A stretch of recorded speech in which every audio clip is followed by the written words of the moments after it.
folks. I think it's just about time. We'll get started. First of all, I am not Laura Smits. Laura couldn't be here today. I'm Margaret Wertenberg. I am the acting convener of the League of Women Voters of Weston, and I've come from out of town to get this ball rolling here.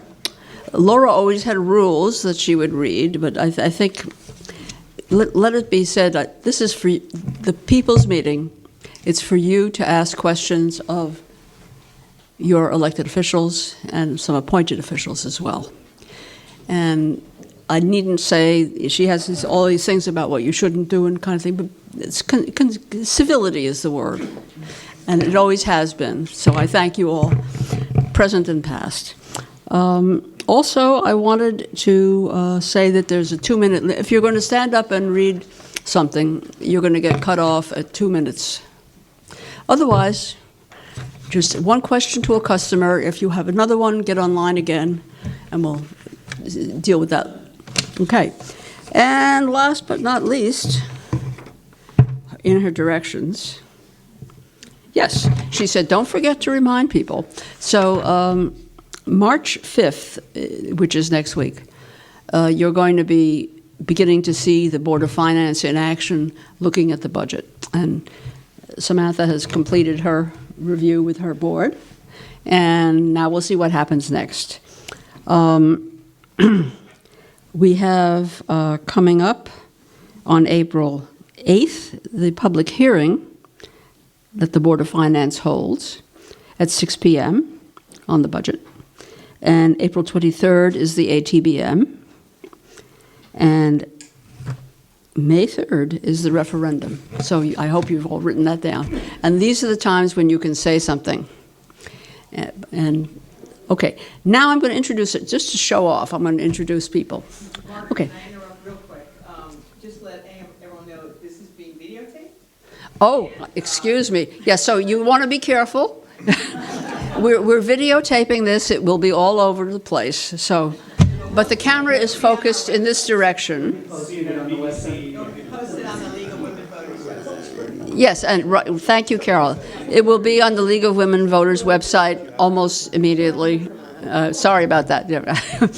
Yeah, okay, you can see I've never actually moderated Speak Up. I've moderated lots of nasty political meetings, but not Speak Up. Okay, first of all, this is Samantha Nestor, our first select woman. And Samantha is been doing a great job, in my humble opinion, not necessarily league-like, but whatever. But thank you, Samantha, for being here. I know you're busy trying to find colleges and all that kind of thing. Okay, next up is, Samantha, by the way, used to be on the Board of Ed. Right. And then we have second selectman. That would be Tony Pesco, Dr. Tony Pesco. And he's the former chairman of the Board of Education, and now he's second selectman. And next we have a new selectman, third selectman, Karim Dinlock. And he's been, I'm the person who sends out the Observer Corps. He's been very active and very collaborative, and I'm very glad to have you join us. And next, but not last, is the Board of Education Department. And that would be Lisa Wallach, and her new last name. Yep. Okay, Barbiero. And I'm so glad I came down. I'm glad I came down this year because I believe you're retiring. Yes. And I remember when I moved to Weston in 1980, I think you were probably principal of one of the schools or other. No, I was still just graduated high school.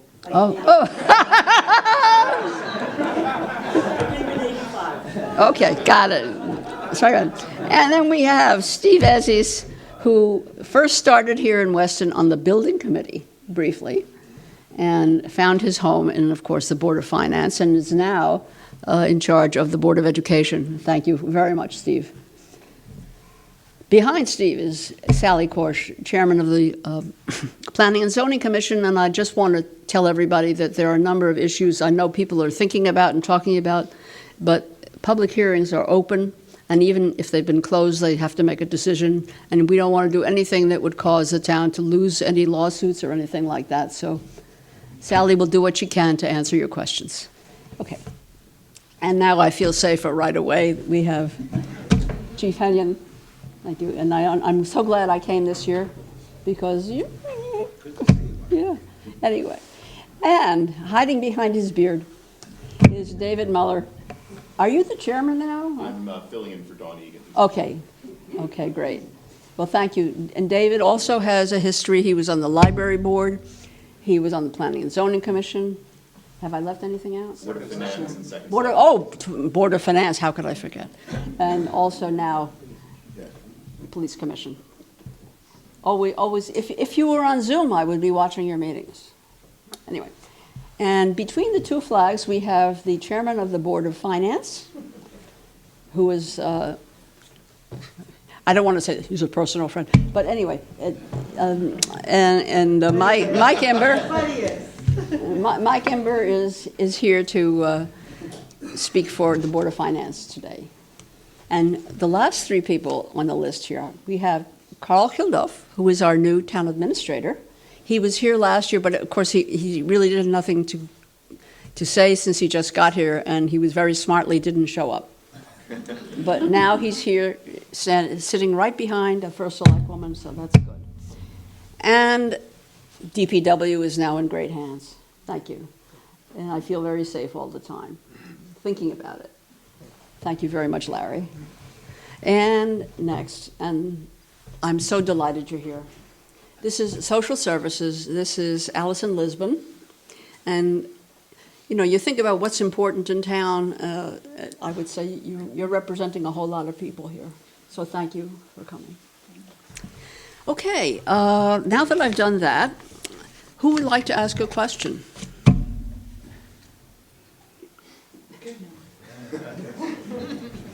And please identify yourself for your name and the name of your street. Okay. Hi. Lauren Traum, 18 Old Hyde Road. I want to thank you all for being here today and thank you all for all you do for the town. I had a question. I've been following the Board of Finance meetings, and for the past 5 months, some of the members of the Board of Finance have been asking to speak to the town attorney to get clarification about whether the Board of Selectmen was supposed to get prior approval for approximately $450,000 plus worth of transfers and expenditures between and within departments made in the prior fiscal year. The majority of these transfers either created full-time positions from part-time positions or created new positions. As you know, this impacts the budget moving forward and isn't just a one-time impact. The town attorney issued a legal opinion which states that under the charter, the Board of Selectmen must first get permission from the Board of Finance for such transfers that are over $5,000. And at the last Board of Finance meeting, when this was brought up again, the chairman stated, duly noted, and moved on with the meeting. So my question is, what processes are being put into place so that Board of Finance review and approval must first be given in compliance with the town charter? Given that the town is having a fiscal crisis and is now struggling to determine how much debt we can afford to take on to fund our operating shortfalls and necessary upgrades, it seems especially important that we follow the procedures set forth in the charter to check wasteful spending. What will the Board of Finance do to ensure that these transfers are brought to the Board of Finance for approval as required by the charter? Thank you. Thank you. Who would like to do this first? Mike. Okay. Thank you for the question, Lori. First, the Board of Finance does not set process that takes place over in Town Hall. And there are several things I want to clarify in your question. One is that while it is true appropriations above $5,000 come to us, the transfers that you're talking about, that you're referring to, are not supplemental to the approved budget. It's It isn't. Can you It's explain that? Sure. Each year, and as we're about to go through, there is a set dollar amount being approved by the Board of Selectmen, then the Board of Finance, and ultimately all of you at ATBM. And that dollar amount is what we have to play with. And that budget is broken down into individual accounts, the police department, education, what have you. And it gets even broken down into further subcategories. Budgeting is not a perfect process. And at the end of the year, what we end up seeing is that there was an underspend here because we had targeted to hire somebody and we didn't hire them until 6 months into the fiscal year. And we had budgeted for a full year. Or we ran out of money for salt and we had a deficit there, but we had a surplus other places. So what ends up happening is at the end of the calendar year, these tiny little subcategories have surpluses and deficits. And when our auditors come in, they want to see that the accounts, none of the sub-accounts have deficits. So they move money around, they move the dollars around. It's accounting. But we're not spending more than what had previously been approved unless in the collective we've run a deficit. And that's not what happened at the end of fiscal '24 when we were making all of these transfers.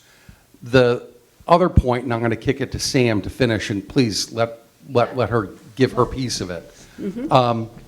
The legal opinion that we got from counsel said that the processes that are in place are consistent with the town charter. So, Sam, you want to talk about the positions situation? You want to give No, I have this one. So one of the things I want to just make clear is that none of those transfers happened until the Board of Finance approved them. And the Board of Finance is told about deficits or what is it called? Things that are above and below overages throughout the year. They're told every quarter. Last year, we had a bit of a situation. You can look at the November 2023 video of what happened. And Lauren is correct. We had to add a position, reinstate an existing position that was part of our collective bargaining agreement at the transfer station. As many of you heard last year at the ATBM, we had a series of OSHA violations at the transfer station. The resolution of those OSHA violations was to reinstate the second person. However, if you had watched the meeting that had happened, which was a very public meeting that all three of us participated in, we put in temporarily from January to June 30th so that this position had to be subsequently approved in totality by the Board of Finance, Board of Selectmen, and at the ATBM, a stopgap so that we would comply with OSHA regulations, so that we would have, and how many here in the audience use the transfer station? Okay, how many of you noticed that we went from 2 people when the longtime person retired to only 1 person? How many people noticed that? It is not best practices or appropriate to have 1 person at the transfer station operating heavy equipment. This was a very unusual circumstance.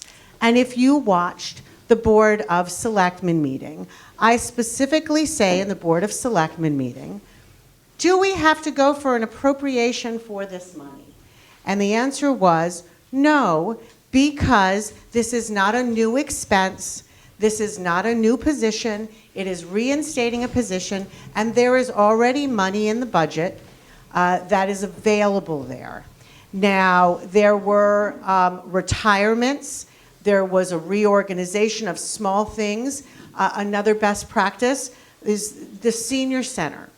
We added hours for senior center employees because we had retirements and there was money in the budget. Again, those requests were put in the following ATBM. But what I want to say again, and there is a misrepresentation in what the conversation is, no one is violating the charter because no transfers happen until the Board of Finance approves them.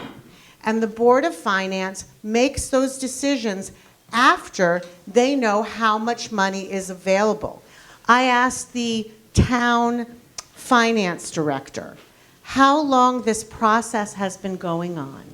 And he said 23 years.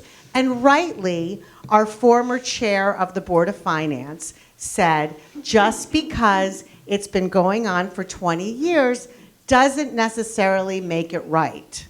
But we took this very seriously. The town attorney took a long time looking into it.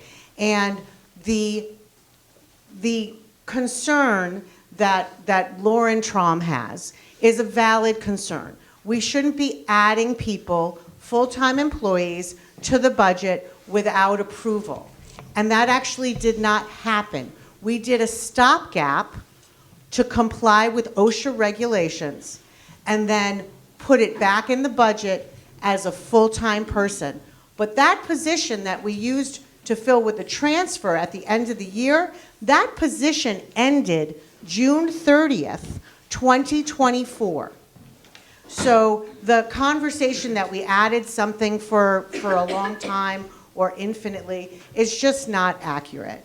And again, I will say the legal opinion that we had was that you can do year-end transfers, but whatever transfer the Board of Selectmen does is approved.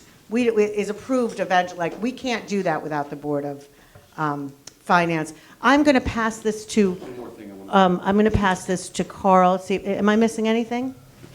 But we're going to spend just a couple of more time and then move on. One last point I want to address about Lauren's question is that we are not in a fiscal crisis. I'm not sure where that observation came from.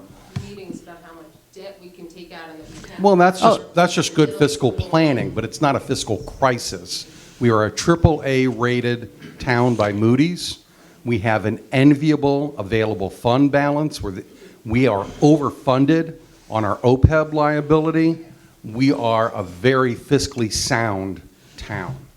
Trust, yes, that's the case. Okay, did you want to speak, Carl, or no? Nah, okay. Okay, I think we really don't want to follow up on that, okay? Next question. Yeah. Come to the microphone, please. And your name and your address. Tim Rogers, Newtown Turnpike. I guess this is to Sam and Lisa, perhaps. What kind of efficiencies are you trying to achieve in the governance of Weston? I mean, obviously, efficiency is a big national theme these days. What efficiencies are you trying to affect in our town to save money, to eliminate waste? I won't talk about corruption, but you know what I mean. If you can give me some examples, I'd appreciate it. Sure. Good morning. As you know, almost 80% of our budget is staffing for the Weston Public Schools, and so I'll talk a little bit about that. Can everybody hear that? Oh, you can't hear me? Okay, yeah. I'm sorry, I have a little bit of a cold. Don't worry, I'm hopefully not contagious. Yeah, exactly. So, as I said, about 79% of our budget is staffing, which is a huge component. And so what we do, we look very carefully at our staffing every year to determine what we need to provide the best academic program and also to be fiscally responsible for the town. So, for example, this year, I believe it's almost seven full-time equivalencies, FTE, that have been cut from the budget. And the way that we accomplish that, for example, and one thing I'm really proud of is when we received our money for COVID, our ESSER money, We chose to put a great deal of that money specifically into intervention with regards to numeracy and literacy. I became superintendent kind of at the tail end sort of that unforgettable era. And we knew very clearly that when that money disappeared, we didn't want to absorb, we didn't want to have a sudden shock to the budget to absorb it. So our intervention has gone down, actually, which is what you want to see, right? You want to maintain students' academic performance, really put the funding in where on the different levels, you have the regular education, you have students that are struggling that are regular ed students, you have special ed students. And we targeted that intervention between the former assistant superintendent, Dr. Craw, and the current assistant superintendent, Dr. Henkel, to work with those children. So we were able, unlike some other districts across the country and in the state, it wasn't a big shock when that money was taken away. And the interesting thing about that and why I'm proud of it is because it came out, there was a study done at Stanford and Harvard that they were looking specifically at an academic report card of districts across the country. And they saw that there was a minimum of a half a grade level loss in math and language arts. And Weston, Wilton, and 2 other districts in Connecticut, I don't remember who, right before, we're above pre-pandemic levels, which is huge. You really have to look at what the program is, what we need to do, and then you frankly have to make some decisions about staffing. You look at class size, you look at academic programming, you look at running perhaps an AP Chem course every other year, knowing that the student can get it that year. All of that comes into play. And so we were able to make some reductions this year without adversely affecting the academic program, because it really is about staffing. So that is about 80% of our budget. We're going to talk about now 20% of our budget. We have been incredibly fortunate to hire Carl Kilduff, who has 20 years, I'm sorry, I'm making you older than you are, but decades of experience in this town administration, town manager realm. So he came on board about, this is a longer answer. He came on board just about a year ago. It's about his year anniversary. We have to do his review. His year anniversary, and one of the first things that I requested from him was that he really take a look at our staffing, what our needs were, seeing what best practices are, so that we can run the town as efficiently as possible. Now remember, our 3 of us collectively, we have to make sure that everybody in town, that they're safe and that they are getting provided the services that are mandated by the state and that are sort of the nice to haves. And when I say the nice to haves that aren't mandated by the state, I mean our library, our senior center, our parks and rec, and our transfer station. Those are the four departments that aren't mandated. One of the first things that actually Carl recommended to us for this year is he took a look. We had a records coordinator that was kind of being filled ad hoc. We did a reduction in that FTE and said if there is a need, I don't know if you guys remember, but we used to be inundated with FOIA requests and FOIA complaints. I remember. And that has decreased significantly. And so we made that adjustment. Another adjustment that we have made that we had him look very closely at, we were fortunate to be very efficient financially with our infrastructure projects, with our bridges, with different projects that we did through ARPA. There isn't a grant that I don't apply for, and we've gotten about $35 million of offsets. But it is primarily for roads and bridges and not facilities. We got a grant to redo our police locker room, and we got a grant to redo our records room. But one of the big things that we did this year is we got a grant for the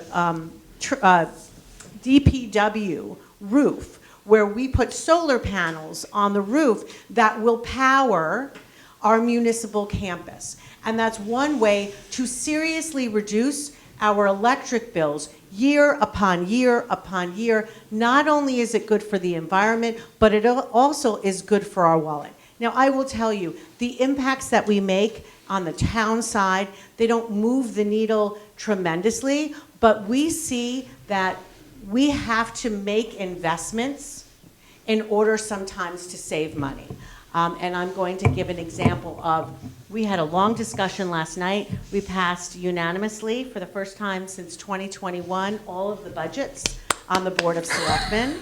And one of the big conversations we had last night was about the deferred maintenance that has happened on the town side as well, and what the best course of action to do those repairs. We have deferred maintenance that we have a 10-year plan on, but we also have the maintenance that happens every year. And what we determine is what we pay to outsource those repairs and what we pay to to contractors really can be covered with a person whose sole job it is to be a maintainer and fix the buildings around town. Because currently we have a third of a person for 7 buildings and all of our parks and recreation. So sometimes the most efficient way to fix something is to invest, and sometimes the most efficient way is to actually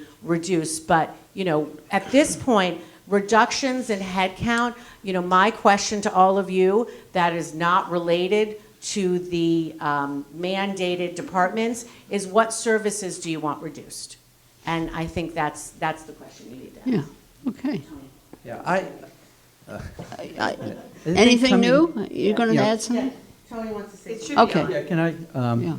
well, Karim and I came into this, I don't want to speak for you, but we came into the selectman position with, faced with, especially in this last 2 budget cycles, really faced with a deficit of needs for the town. And I think that a lot of the conversations, when you talk about efficiencies, a lot of the conversations are not about how can we be more efficient with the staff that we have. A lot of the conversations are about what really needs to get done, and can we defer things that really don't need to get done, and trying to actually end up with a budget that's reasonable to get the things that are most important done. And I think that the conversation really, and I think you'll find the conversations going forward are going to be less about, how do we make our operations more efficiently, but how do we deal with the myriad of needs that are piling up in the town in a way that's financially prudent so that we could navigate this over the next 5, 10, 15, 20 years.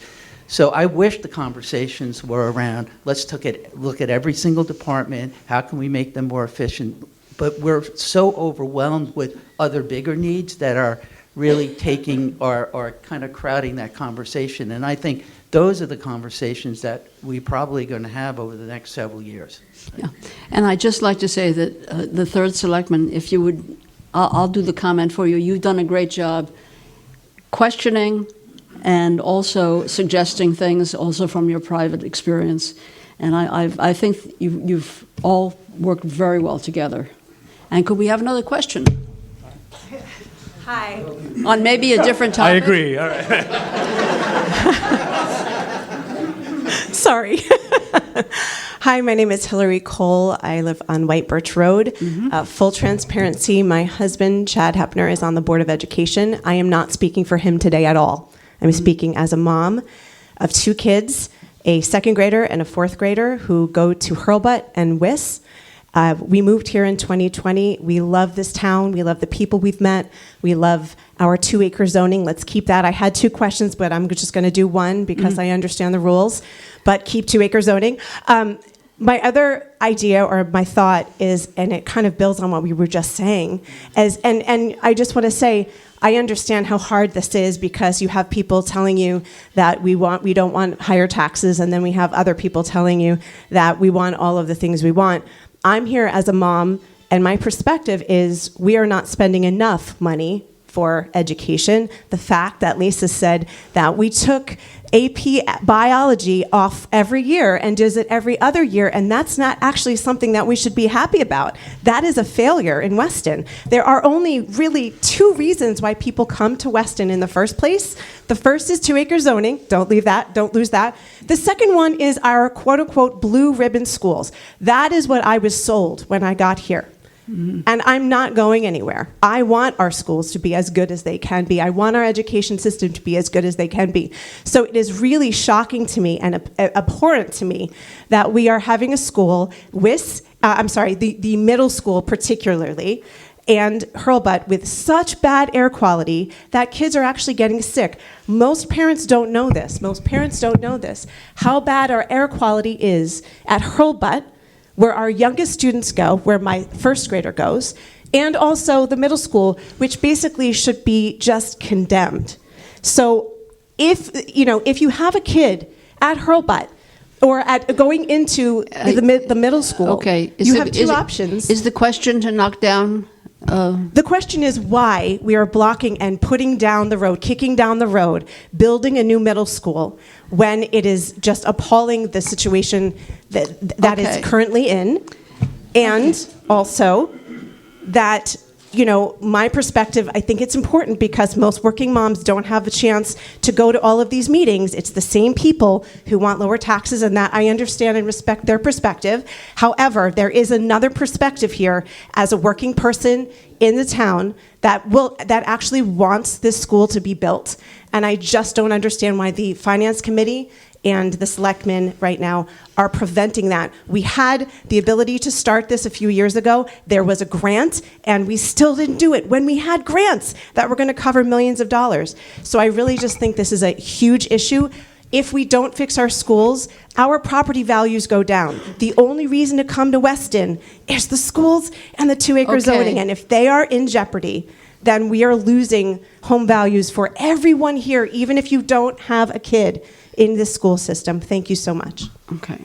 And, I think she's made herself clear. Yeah, can I please start, and then I'll pass it to Steve? You don't have to even argue, it's okay if you don't want to.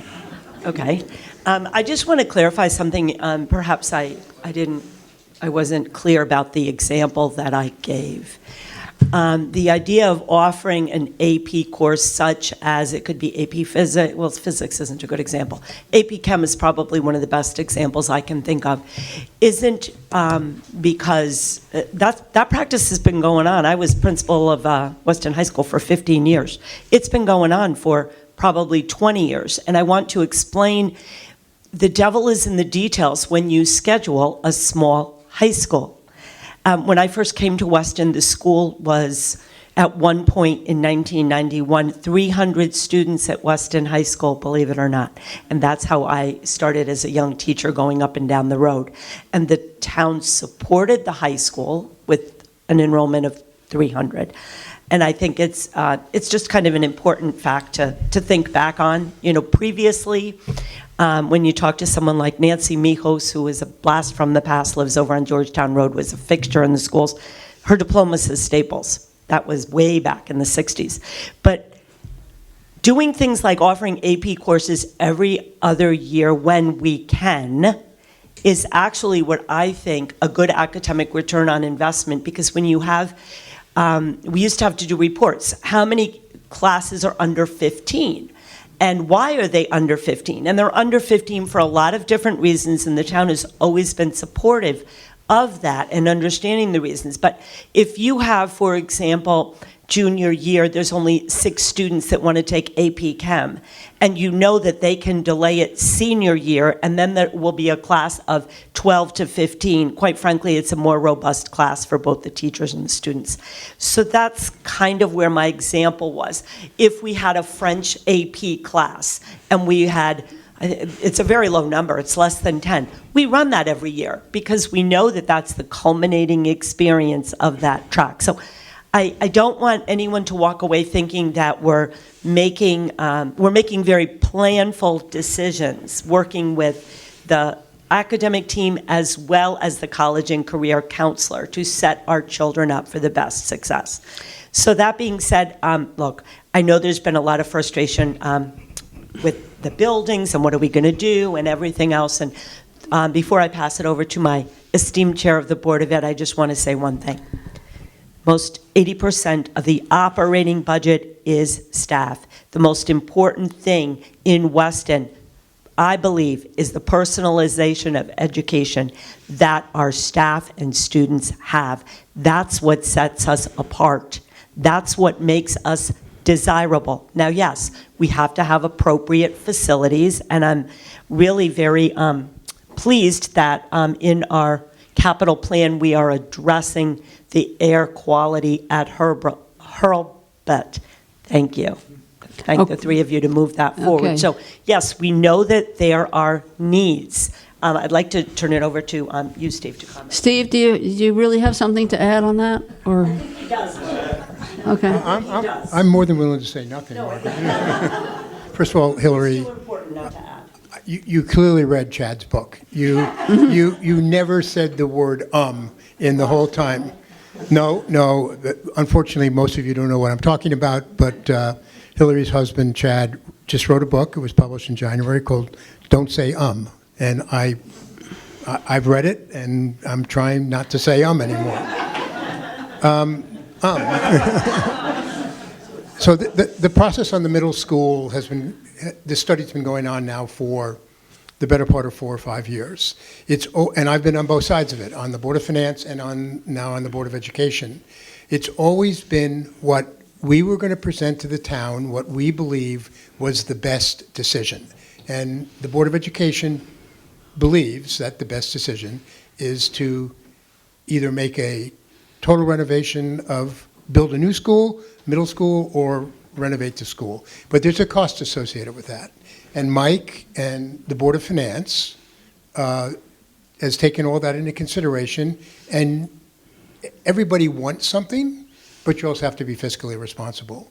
And the study that the Board of Finance just completed indicates there is a limit to the amount of debt that the town can absorb and still keep the town a fiscally attractive place to live.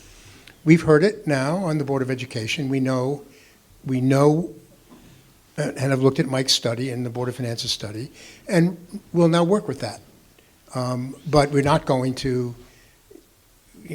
the town cannot afford gross $110 or an $80 million school if the town's other requests would exceed that number dramatically. So it's always work in progress, and we'll go back and start and look and see what we can do.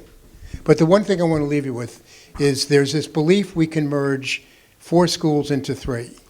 There are 460 students in the middle school. Moving 460 students into the existing 3 schools, one of which is approaching 80 years old, and it's for kindergarten through 2nd grade, it's just not feasible. And if it is feasible, for those who think that it is, please come forward and show us how to do it, because everything we've looked at professionally would indicate that it's just not possible to do that. Okay, I'd just like to, could I just, I forgot, I did a bad thing. We have also, besides elected and paid people, we have volunteer heads of boards and commissions, and I'd like to have them stand up and introduce themselves. Can Tony finish the answer? I'd Oh. like to have him speak. You're going to forget? Yeah. Okay, this was a test. Go ahead. Just one more thing. Yeah. One thing about debt capacity that I just want to interject. Our expenses are some of 3 things: our operating budget, our capital budget, and our debt capacity. We have to remember that if we find that our debt capacity is such that we can't build a new middle school, we have to remember that may be 0, but we're going to have to fill it with a very large ongoing capital budget, right? that capital budget, if we're not careful, may be larger than our debt load every year, right? And we may end up in 10 or 15 years with a series of capital projects that strung together are really not achieving what we intended to achieve, and then we're back to square one. So let's be careful about debt capacity, because those dollars are fungible, and we have to make sure that when we look at debt capacity, we have to compare that to the alternative, and the alternative is going to be a much larger set of capital improvement projects every year that may or may not end up in a better place than raising debt. So I think there's a lot of questions and a lot of work that needs to be done before we can make a decision about what is the best trajectory for our infrastructure improvement plans. Hey, All right. Well, actually, it's a very timely follow-on to the question that was just asked. And first of all, I want to say thank you, all of you, for being here. It can sometimes feel like a thankless job to be an elected official, so we really appreciate it. We know you have day jobs, so thank you for being here. What's your name? Oh, Lauren Goikovich, 55 Davis Hill Road. So my question, it's maybe you would call it a multi-part question, and it follows on what we were actually just discussing. So how much money has been spent to date on consultants for planning the building of a new middle school? Why didn't you consider a range of alternatives, given it was quite obvious to anyone who understands the town finances that a $100 million project would not be affordable? Will you consider a range of alternatives for updating the school, which must happen now that the Board of Finance has said that a spend of $100 million plus is unaffordable? And will you let the town know what the differing alternatives mean for educational outcomes? I think that point's getting lost in the discussion around the infrastructure. Can you repeat that last piece? Yeah, will you let the town know what the differing alternatives mean for educational outcomes? I think that's what parents and the community really want, are excellent schools, and that means excellent teachers, and that means excellent educational outcomes, not just something bright and shiny that maybe might not deliver the best education. I believe a number of parents are growing increasingly concerned about Weston schools' declining rankings and test score performance, and especially given the context that we pay more taxes per pupil than almost every town in Connecticut. okay. So, I think this is actually, I know you've spent a lot of time thinking about this, but I don't think this is anything new. Am I correct? Is that? I actually do think it's new. We've never once laid out for the community in Weston a range of alternatives, because all we discussed was a new middle school. And additionally, no one yet has really told us what the educational impact is for children learning in these schools, given each of the alternatives. Yeah. Okay, Lauren, that's just wrong. We have laid out alternatives. Yeah. So we've laid out alternatives for renovating the middle school, building a new middle school. Renovating is new, right? Renovating is new. Everything has to do with what type of reimbursements you would get from the state, depending on what you're going to do to the building. The belief is we need a new middle school. That is. But isn't there? No. So we the range of alternatives were to do nothing. That's one. That's a mistake. At some point, you have to stop doing nothing and make Okay, guys. and make a decision. The second alternative is what do you do to the middle school, if anything? We came up with two alternatives. The third is, can you close the middle school? Or fourth is, can you close the middle school and put those 460 students into the balance of the footprint? The answer to that is no. By not only academically, but fiscally, it didn't make any sense. But now, we've probably spent, I don't know the exact number, Lauren, a couple $100,000 on consultants, and it's money well spent. It's money well spent. No one is going to make a multi-million-dollar decision without having professional help. And so now we're back to an amount of money that the town believes it can prudently take on in debt, and we're going to work with that number. And we do have a plan, a capital plan, for the whole campus and the town. And we know what that number is. And Tony addressed it, and that's the next decision that we have to make, is it's a significant amount of money across all the schools, and if we spend it without renovating this building, is that money well spent? And how is it going to be spent? And your question on academic outcomes is our superintendent's. Thanks. And those of you that have been following, and I'm seeing members of the building committee in the audience, there have been things since 2017 that people have been looking into with the Silver Petrocelli about what to do with the facilities. But I want to talk a minute about educational outcomes. And if you part of the administrative team and my responsibility is to live up to the vision of the schools. And the vision of the schools is clearly that it sets the standard for education. And so if you were looking at educational excellence, and we did propose a new middle school, when you read the description, and there are so many things posted on our website under middle school, all kinds of studies, questions, you name it, it's there. You will get a flavor about the why behind the educational outcomes. There are a couple of things that the staff, the administrators and teachers feel very strongly about when you look at both educational and social emotional. We have the grade configuration correct in this district. We have an elementary school, an incredible Hurlbut environment, preschool to grade 2, where students learn to read. That's the main thing. Learn to read. Numeracy, literacy, learn to be students. Whenever I'm down, I went there the other day and I was spend time in preschool in grade 1. Most joyful place in the world. They learn to read. They go to the intermediate school. It's grade 3 through 5. Then they read to learn. One of the things that we really were looking at, and it kind of goes back to the question of being fiscally responsible, is we changed our reading program so it reflects the science of reading and the 5 pillars of reading, going away from sort of a reader's workshop model to make sure that students can read. I remember many years ago when the principal, Len Tomasello, told me, it was about my own daughter, she wasn't in Weston at the time. I said, gosh, she's in first grade and she's really not reading well. He goes, they'll all learn to read, Lisa. Yeah, they will, but you have to have phonetics, you have to have decoding, you have to have an oral fluency, you have to have comprehension, you have to have those pillars, and when you do that well, then you don't have as much need for intervention. And when you do that well, everyone comes out with strong readers, and then you don't have outplacements, and you don't have people upset that their kid is struggling and special ed identified. So that's really important when you look at educational outcomes. Doing that and doing what we did in math with the new program about making transparent your thinking in math is huge. Tom, up front. Excuse me. Dr. Fela, join us. Yeah, okay. Nice to see you.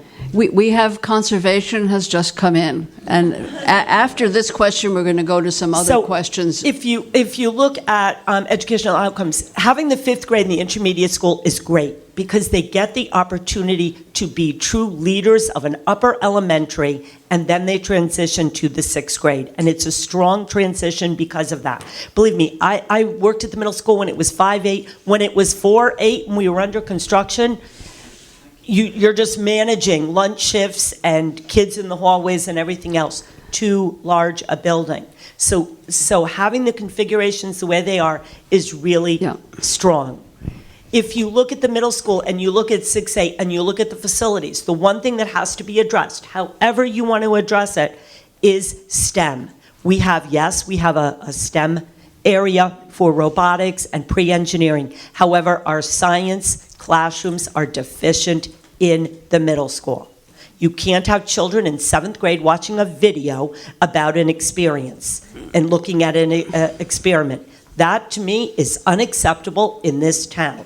So whatever you do, you have to renovate, and it's not cosmetics. It's about doing labs like we did at the high school. I was here when the high school and the 2-story building had to be built. We couldn't even, because of the size of the school, run labs. They had 5 classes. They didn't even have a lab because the school was too small. NIAS came in and said, you need to address these labs. And we have beautiful labs, beautiful science 2-story building. Thank you, Town of Weston, for supporting it.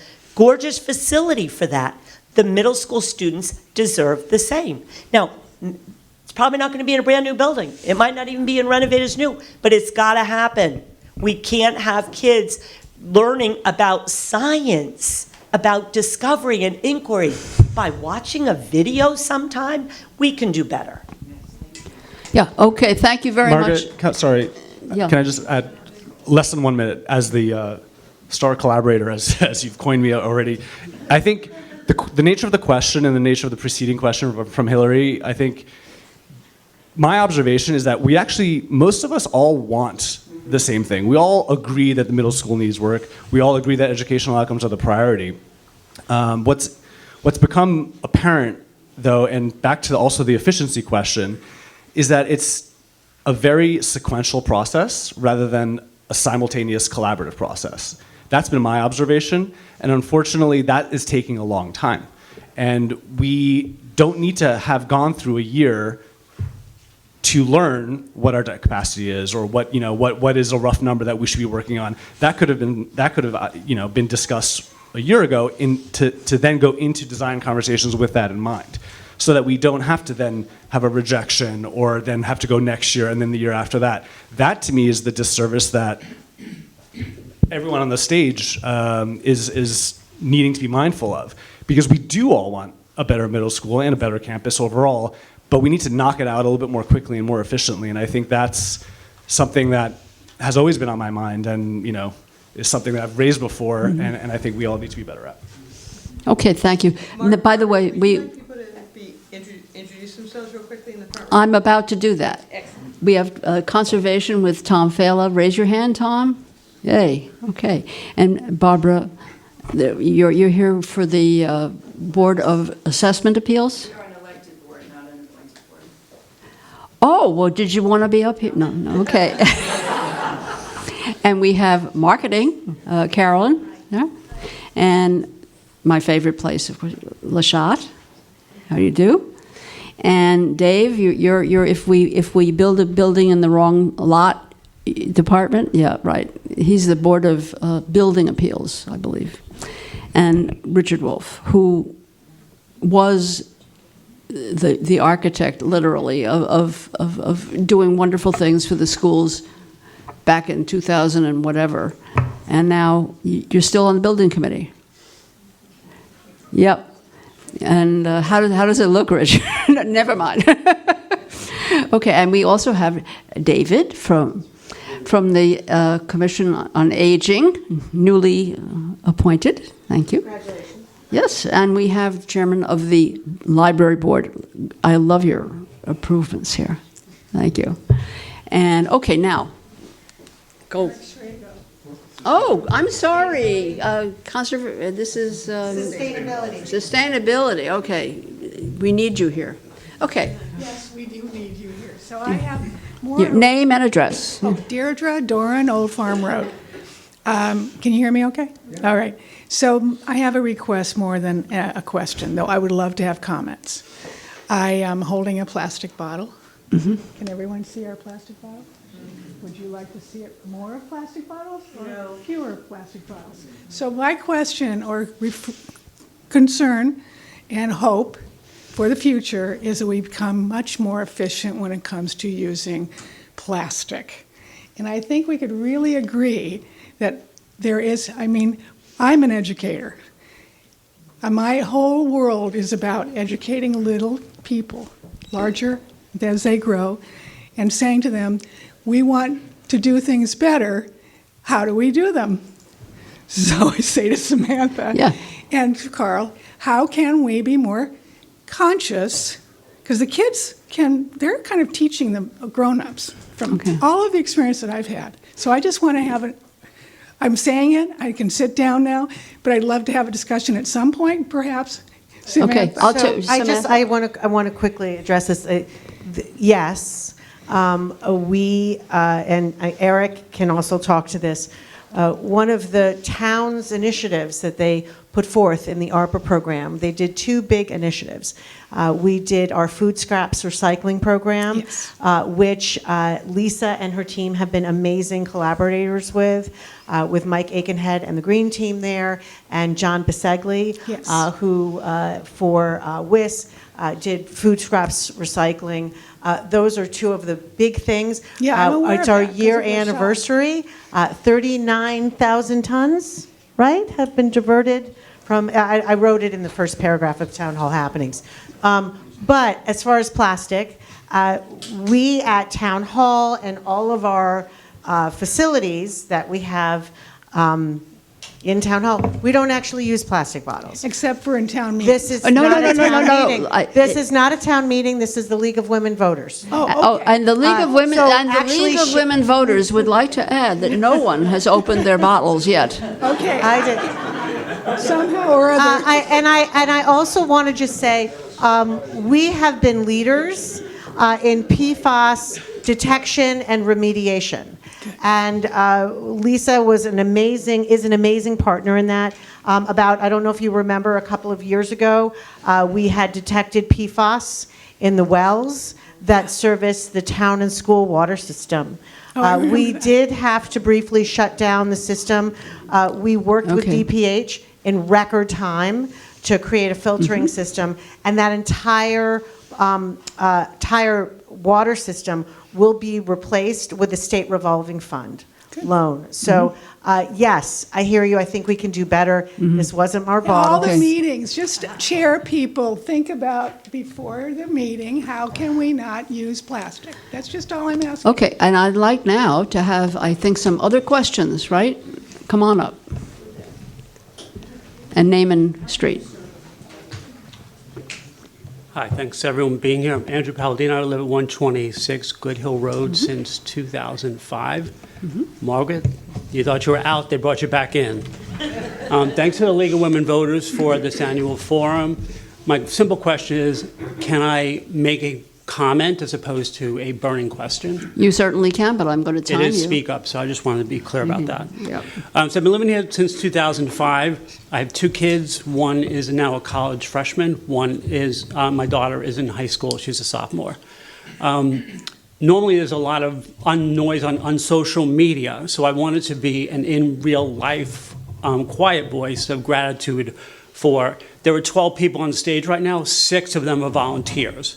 And I've been living in this town 20 years, and 17 of those years, I did the math, I have been volunteering in some capacity and still do. So I just want to thank you to the volunteers who spend so much time doing the work, from the Board of Finance to the Board of Selectmen, to our elected officials, to our DPW director, who I've had a lot of early mornings this year and woke up with ice and happy to know that my newly paved road was salted. So I appreciate all the work that you guys do, and I appreciate this forum to be able to do it. I don't get to go to a lot of meetings, but I am a volunteer in this town, and I just wanted to shout out to all of you.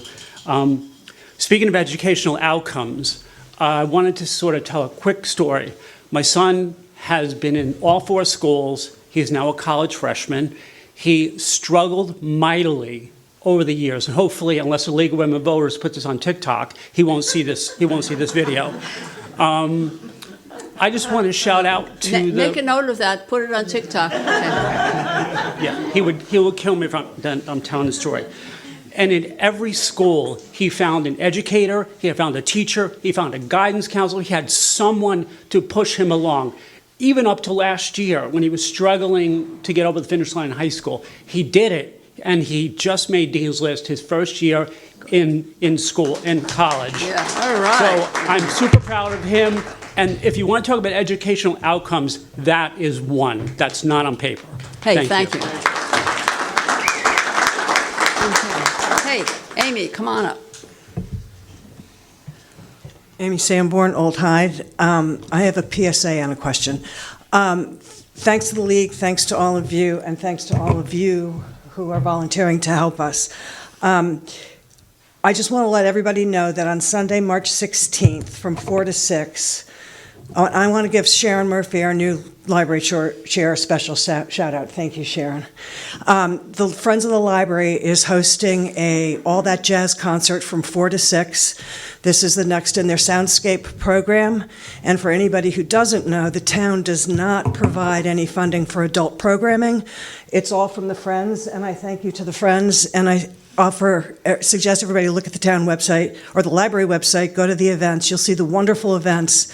Most of them are free. This one does suggest a $20 donation, but find the link and please donate to the Friends so they can continue to provide these programs, adult programming for the town.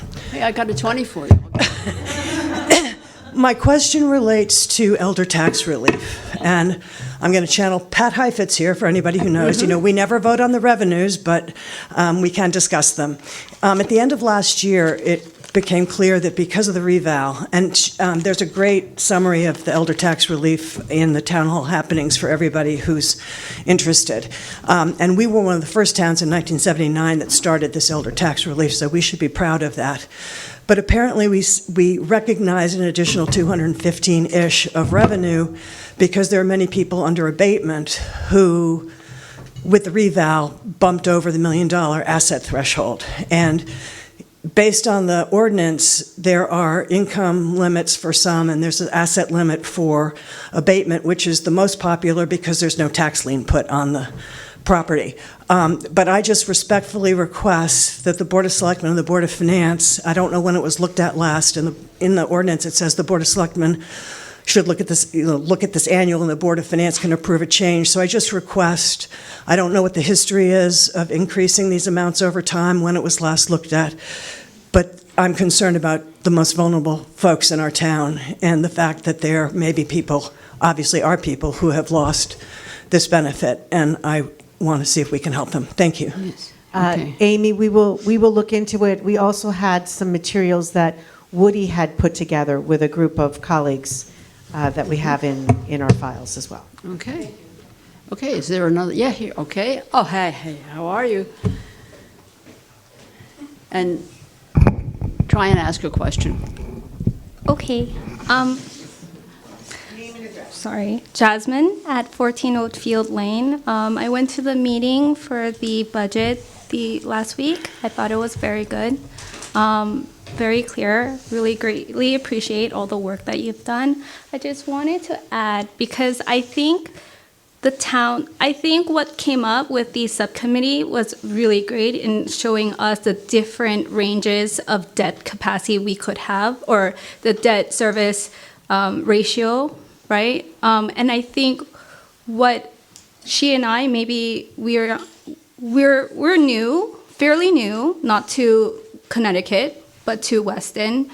We don't have kids here. Some of us have little kids. And so we're really trying to learn how what is going on with our town. And so I think what we're trying to ask is, according to these different scenarios that are given back to the Board of Finance, we would like to clearly understand, and I know that there are lots of meaning, but it's not digestible for families like ours. We're not sleeping through the night.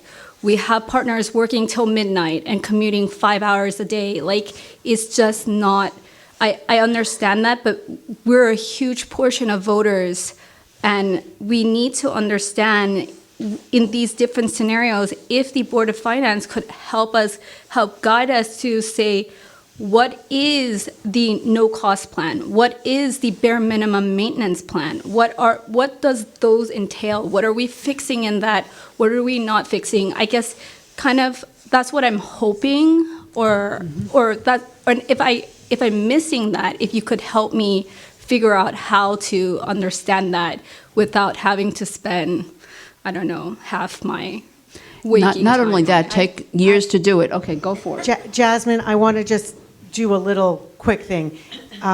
We've told you how much it will cost to paint the houses, but we don't actually know what the houses look like right now. You need a description of what is, and that, I just want to double check. Is that what you're asking? Is saying, if you're saying we can only pay, $10 million for the paint, what are we painting? What are the specifics of what we can afford? And I think that's That's the tricky part. Okay. I struggle with it too. Okay. I'm just going to say I struggle with it too because it's hard for me to do a cost-benefit analysis with only the cost and not the benefit. Okay. I'm not understanding. So are you asking what is the whole master plan to understand, or what do the specific numbers? I mean, relate I don't really care for the specific, but like if we're looking at, for instance, 8%, 9%, 10% debt service ratio, and there's a number of loans that we can take out, what would be fixed? Is it the air quality and the science lab? I mean, would it be, I mean, what are the things we're having and what are the things we're removing if we were to go one step lower, bare minimum, which is a Collier plan, which lists out kind of what we would do? Or when someone, and I know that there's a great social media outpouring of a no debt policy, which based on what I could piece together, this is my opinion, not yours. I don't think that's possible, but because it means reducing 2 to 3 and foreseeing the operating costs of the middle school to then go into funding the needs for the maintenance for the other school, which then increases our capital expenditure, which I don't know if we can decrease. And I know they said that there can be some adjustments, but I think what the town needs to do for us citizens is really start from scratch and really describe to us why this option is not viable publicly and condensedly in something written and formally, and then why and what these other options could be and what we are sacrificing. If I have to choose between 8 and 9, I want to know what I'm sacrificing. Am I sacrificing a science lab? Am I sacrificing delayed maintenance on the air? I just need to know so I can decide, and I can convince other people to decide too if I felt strongly about it.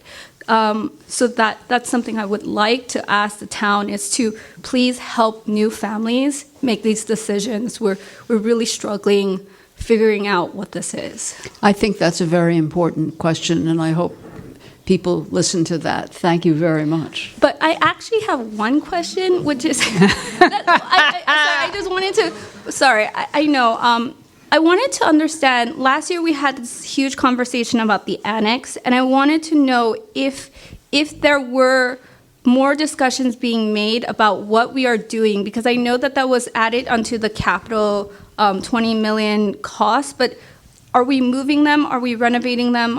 What's going on there? Does Carl know that? I know what Carl? Let me start. Okay. Let me start, and then I'm going to pass it to Carl. Last year, so there is a plan that Richard Wolf was part of, Dr. Pesco, for the schools. It was called the Facilities Optimization Committee. It took care of, it was a master plan for Hurlbut and the middle school and the annex and Parks and Rec employees. And that plan was found to be not optimal by the school. So the town had to find another place to put the annex employees. To have a stopgap, because the annex is in such bad condition, we proposed to put together just a new temporary annex that would give us the space to be able to come up with another plan. We were fortunate enough, Carl came on board, we hired him, we have a new board. In the budget last year, we put in money for engineering and feasibility studies. We don't know how much it will cost to bring the annex employees to town hall, because one of the things you're new that you're not aware of is our septic capacity is maxed in the town hall campus. Okay. So as part of that feasibility study, it's not just an extension of town hall and seeing if we can put the annex employees there. It's finding out, if we put the annex employees there, do we have to expand the septic capacity? What are our other options? So that $10 million, and to the chairman's credit, he said, We are not entirely sure of those numbers because we are currently using the money that was put in the budget last year Okay. to get those numbers. And as soon as we get them, we'll know. Now, what is also in those numbers is the relocation of the Parks and Rec Committee, and the three of us, Parks and Rec Committee, Parks and Rec Department, the three of us, we've gone on public trips that were publicly noticed to go look at these facilities and look at the people and to find a location for them. Okay.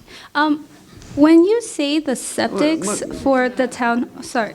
Let him answer, and then you might be able to understand it. Okay. What is septic capacity No, I mean, because we had they were going to expand the library, but I believe that funding was taken away because of the septic issue. So are we going to face the same issue, or, right? Because that funding went to Lachette after, if I'm not mistaken, because they couldn't decide. So you're sort of, well, it's confusing. I agree, it's Sorry, confusing. I'm confusing, but I'm trying to piece it together. So I'm just going to let her, because I think there's a couple of people in the back, but Yeah. Jasmine asked really good questions, so I think it's fair to answer them the best that I can.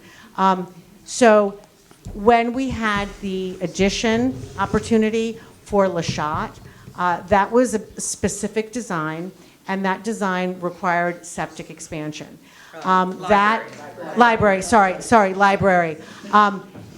Simultaneously, when that septic expansion, when the town nor the donor wanted to invest in the septic expansion, that project, among other reasons, that project fell apart. Now, the Lachette donation, the donation to the Weston History and Cultural Center, those are amazing donations, and I don't think we should look at those as taking away from the library.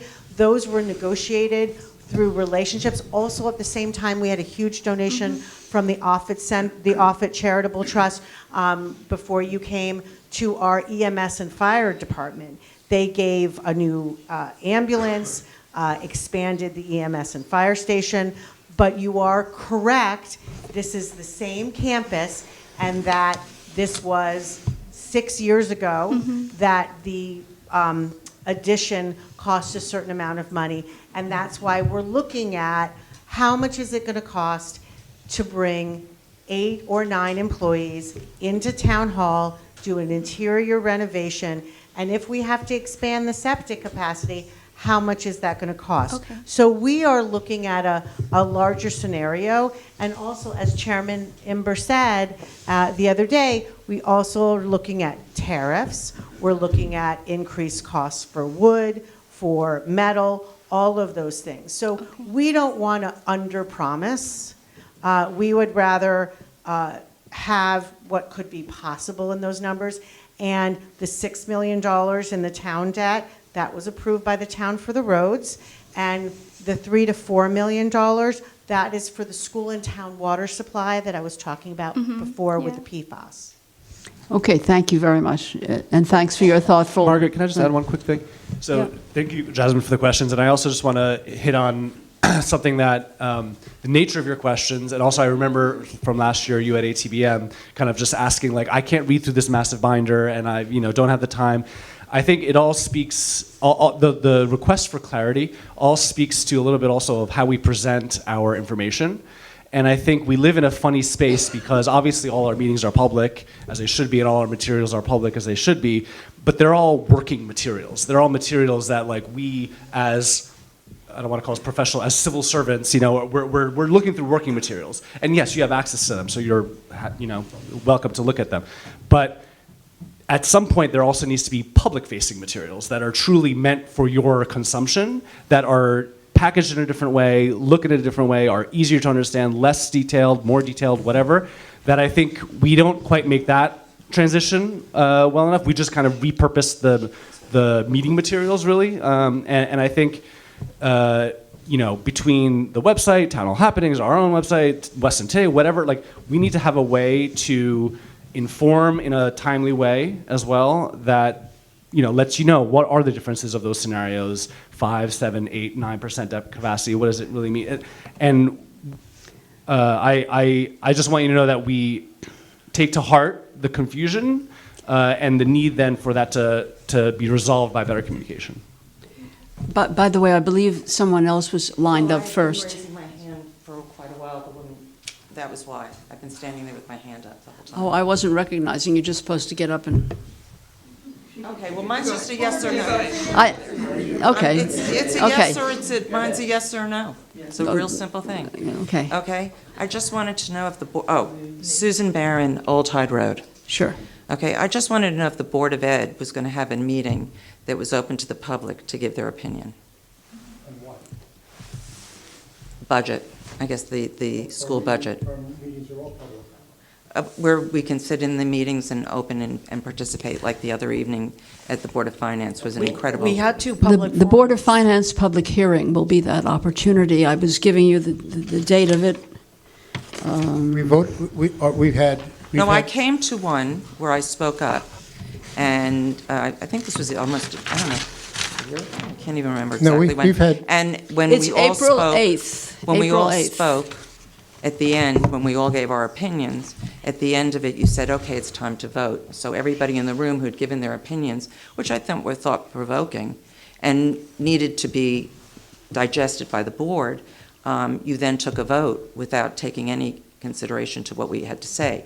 So I just want to know if there's going to be a meeting. There has been 2 public meetings. Okay. Forums. But wait, can I say one thing? Do not have a child in the school system. I do not get that information. I only go to the town website. So it's not on the calendar. It's on the town website.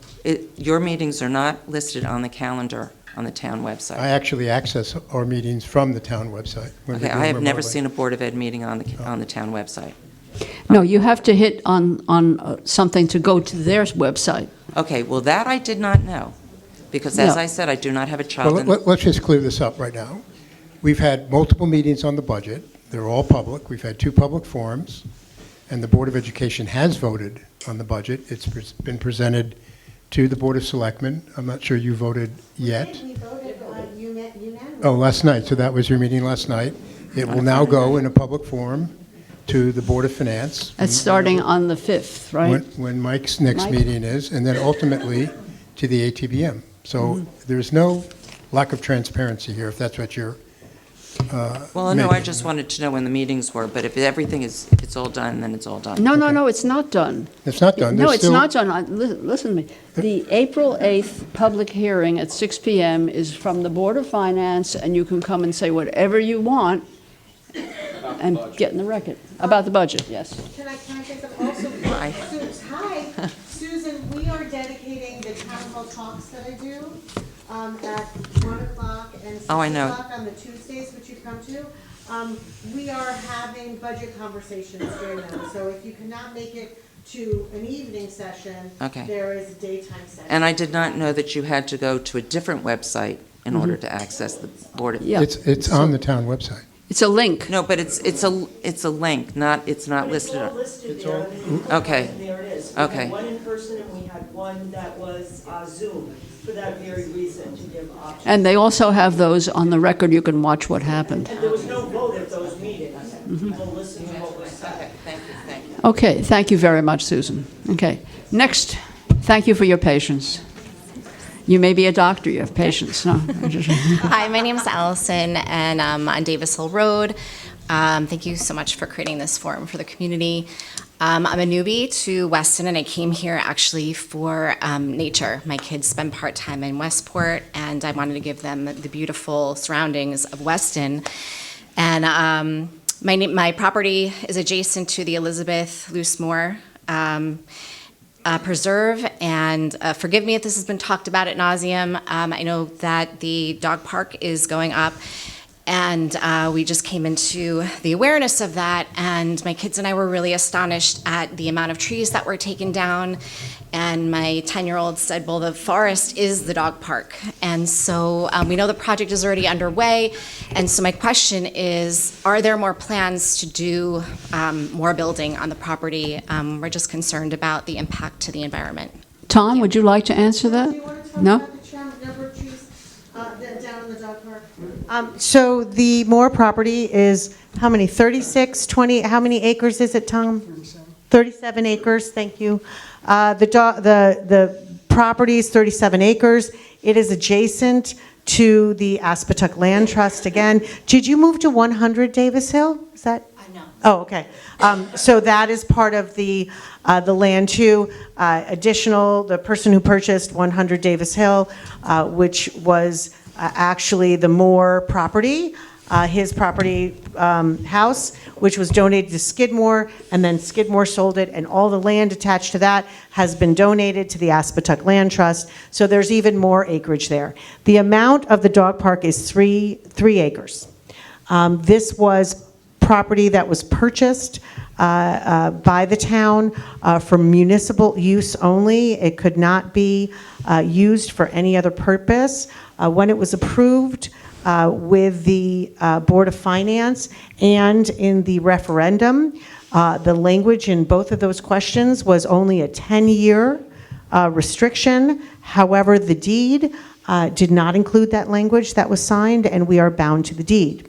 So I want to assure you there is no development going there. There is no selling it to do a new lunchbox. There's none of that. We have recently talked to the Parks and Rec about possibly doing trails that are in there. And because you're new, I'll explain to you why there's a dog park and a leashless dog park. Because 7-8 years ago, there was an ordinance passed in town that did not allow your dog to be off leash. And this was a resolution, and it was started actually by Nina Daniels when she was the first select woman.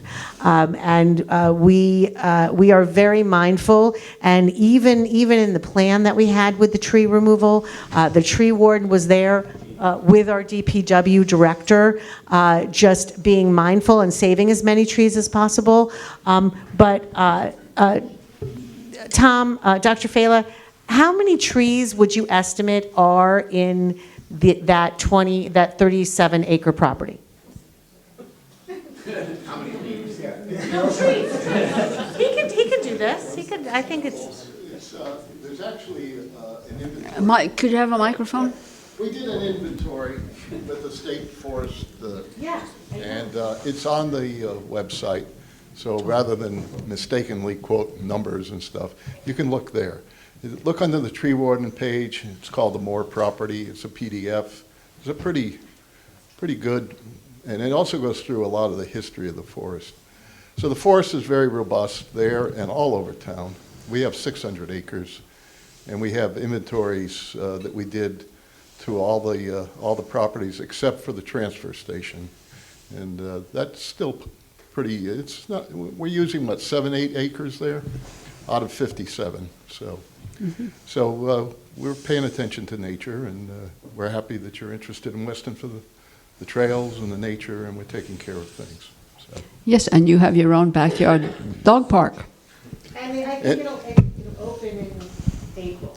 We're hoping, but again, you will not do not worry that we're going to suddenly have housing there, or that there'll be apartments, or that there'll be restaurants or anything like that. I have to, like, the deed restricts it. That's not possible. And the dogs will be running on the trees. The forest will still be there. We had to take down the dangerous trees. We had to trim things so that Yep. it's safe for you. But it's, the forest is still there, and it's still Yeah. Yes.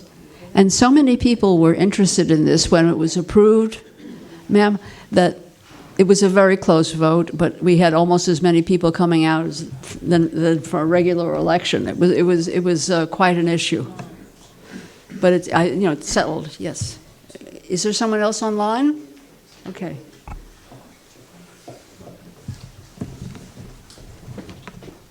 Hi, I'm Sally Eiler from 19 Northfield Road. And my question is, and I'm not sure who this specifically is for, perhaps anyway, I'm listening to find out if you guys think it's important that future development of the newly expanded village district aligns with the vision conceptualized, presented, and discussed with the community in the 2019 10-year plan. Sally can. Hi, Sally Korsh. Thank you, Sally. Yes. There's so few of us around. I think it absolutely does. And if you'll recall, not only did we do the plan, we then did a housing plan, a housing study, and then we did very robust public hearings for the village district. Village district was enacted for three purposes: commercial development, housing, and also other civic and social purposes. So I absolutely believe that it is. You think it's important that whatever goes forward reflects those conversations? Absolutely, and it will. And I think everything has to date. All of our hearings are public. We currently have a matter before us. We will continue our board discussion on that on Monday night. And I think we have very much kept the vision of the town in our deliberations. Yes, and if I might add, the village district is something that is also of historical nature in the sense that it's not going to change how it particularly looks. We have a couple of zones there. We have the mixed district. We have a couple of parcels that are considered residential only. And we have no idea what will happen there, except that we have set the framework in terms of regulations. Yes, it's the overall concept that I was interested to hear. If our expectation is that they will align with that kind of Well, thinking. we don't know what will come in. And, Exactly. yeah, We don't so know you what write will come in. regulations in the abstract, and you hope you see what you're looking for. And, there are other fail-safes in it in terms of approvals by other boards that have to go forward before any shovel can go in the ground. But I think definitely, we very much have in mind what the town was looking for, what was developed over, we had charrettes, we had meetings, we've done a lot of research to try to get this to the community. And again, we have no idea what it will eventually look like. And by the way, regulations are written in the abstract. You have to see how things come in. There may be tweaks that need to be made. Whatever they are, they have to be deliberated on. And I do appreciate the public coming in and giving us as many comments and as many letters as we did receive. It's all very, very impactful. Thank you. And please tune in, listen to us Monday night if you have the desire to. And we have 65 days to make a final decision on this. So could go this meeting and into the next one. Okay, thank you for clarifying. Okay. Thank you very much. And is there one more person who hasn't spoken yet? Yes. Name and address. Pat Weiss, 72. You might want to put the mic up a bit. Yes, being tall has its advantages and disadvantages. Pat Weiss, 72 Old Tide Road. My address is relevant because I live right next door to the town Public Works, and we are aware more than anyone of the comings and goings of the trucks in bad weather. And Larry, you've done a great job. It's sort of an invisible job, and I think you and your team deserve some accolades, so thank you. And then I do have a question about the Four Corners. I was reading yesterday in the town newspaper, or town Weston Today. Thank you. Let's hear an applause for Weston Today. Yes. About the process for the Four Corners. My question is, where and when does the public get to weigh in and vote on whether or not they want it? It feels like this is full steam ahead. Well, let me stop you right Perhaps there. I'm The public unaware has had of- their opportunity to weigh in on the regulations. We also had, and that was done in 2021. We also had our public hearing for the proposed changes, text amendment changes to the regulations. That occurred last meeting. We had, I think, couple of hours of comments. The public portion, the public comment portion of that meeting is now closed. The board, your elected representatives, will now be determining, based on the input we received from the public and the text amendment proposal that we have also received, we will take a view at each one of those proposed changes and make a decision on whether or not those changes should be incorporated into the regulations or should not be. And that's where we are right now. We have 65 days to make that decision. And she can't answer your question because we'll get I cannot answer sued. anything specifically. Wait. This is process. This is a process. Right, I'm just unaware of the process okay, and and when I'm the sorry public that gets to weigh in on that. They And already have. Perhaps I missed. Yeah, I obviously missed it. unfortunately they have, and we encouraged written correspondence as well. However, let me just say that if we receive an actual proposal to develop anything, because remember, these are only text amendments to the regulations that we're looking at. There's no development proposal on the board. If we receive a proposal for development, that will come in as a special permit request. There will be public comment on that. So again, there's no development that has been proposed whatsoever. Nobody's breaking ground, nobody's doing anything there. We're talking only about changes to the regulations that could affect future development. Right. But changes haven't been made yet. We're looking at that, and there is no development on the board. Nothing. And there will be public comment at that point. Yeah, you'll have a chance. Well, so there, just forgive my ignorance about the process, but so there is not an opportunity when, because it sounds like we are looking at changing the regulations. Potentially. Well, no, it was very minor kind of thing. It was like they put their toe in the water, Right. you know. But if they have a real proposal, it hasn't been shown yet No, officially. There's no proposal. There's no drawing. I know there's been some drawing circulating. Yeah, they None were of that is published. relevant. It's not relevant. There's no proposal. I see. There's nothing that's come in. So, you know, this is only the regulations. To Yeah. Make a eventually few enable changes. something to be That's developed right. there. I For guess anyone, the question but is it just, it would be for anyone who came in to make a proposal Right. on any one of the properties, and only as those particular regulations are written. I'm just curious about the give and take in a democratic town. Oh, it is. Where Absolutely. and when the public gets to vote on a proposal. No, you As a don't. yay or nay. The public does not vote. Your elected No, this board is members do. planning and zoning. It's an Right. application for a zone change. And it's not up for the people, it's the Planning and Zoning Commission. Right. So that's why we had standing room only. It's town hall over 4 little changes in the regulations, Yeah. plus as many people online. So statutorily, the town does not vote on individual proposals. The town members, your board does. And that is why we have public meetings, to enable you to communicate to us what your feelings are. And I'm sorry if you missed out on that. We had the meeting scheduled several times, we postponed it, and I think Right. we had a fairly robust turnout. Good. We also did encourage written comments, many of which were very valuable. Unfortunately, our public comment period is now closed, which means anything we were to receive now, we could not consider in our deliberations. Understood.